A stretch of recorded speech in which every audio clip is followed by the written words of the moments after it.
njeriu vet nuk mund t'ia dalë.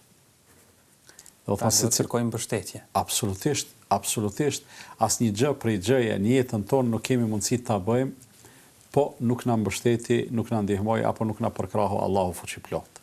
Dhe për këtë arsye, një lutje prej më të shpeshtave që transmetohet ta ketë praktikuar i dërguari i Allahut Muhamedi sallallahu alaihi wasallam, është pikërisht ajo lutje në cilën kam aluduar në atë postim ku i dërguari sallallahu alaihi wasallam, dhe kjo është e gjithnjohur, mendoj ai i cili ka njohuri minimale për jetën edhe praktikën e pejgamberit sallallahu alaihi wasallam, e di se i dërguari sallallahu alaihi wasallam e ka praktikuar shumë këtë lutje, ja muqallibal qulubi thabbit qulubana ala dinik, o ti që i rrotullon zemrat, i drejtohet Allahut fuqiplot, zemrat tona forcoj në fenë tënde edhe në rrugën tënde. Për këtë forcë kemi më shumë nevojë.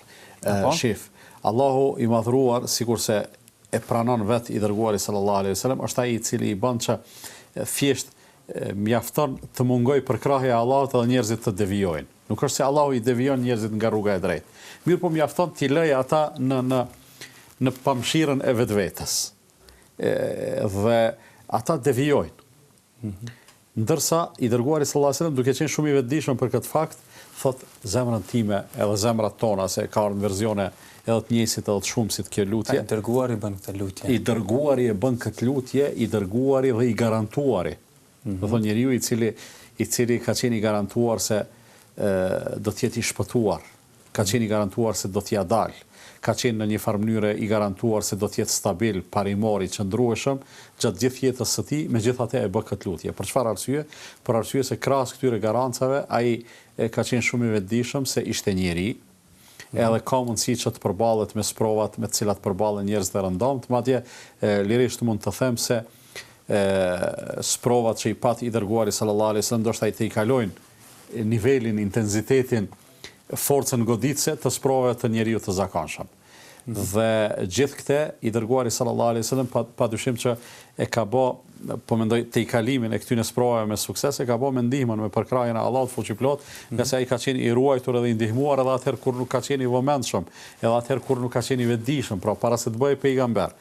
Dhe krejt kjo ka qenë që neve të na jep një model praktik edhe konkret, që nëse ai i bekuar, paqja dhe bekimet e Allahut qofshin mbi te, ka konsideruar se nuk mund t'ia dalë pa përkrahjen e Allahut, atëherë ku jemi ne? Nëse ai bekuar ka dëshmuar praktikisht se ka nevojë që të lutet Allahu fuqiplot për një gjë të këtillë, atëherë ku është nevoja jonë që gjithsesi është shumë më e madhe. Dhe shohim këtu gjithashtu edhe një edukatë të bërit lutje.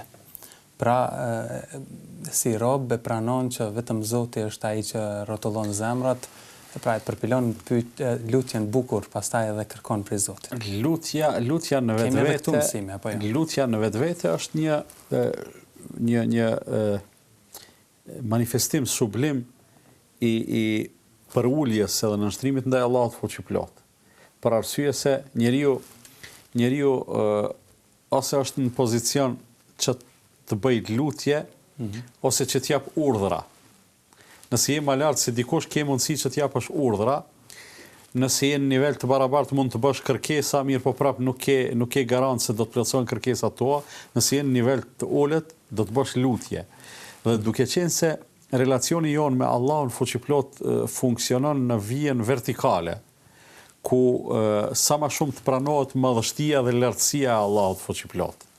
Dhe njëkohësisht sa më tepër që të pranohet për ulja edhe varfria jon, ajo linjë edhe ajo lidhje funksionon më mirë, bëhet më cilësore, atëherë këto e vrejmë se çdo lutje që ne e bëjmë, përveç që i parashtrojmë kërkesat tona e që shpresojmë që Allahu t'i përmbush ato, ne përveç tjera shprehim edhe një nënçmim edhe një adhurim edhe një përulje ndaj Allahut. Pra pranojmë që jemi robër të Zotit.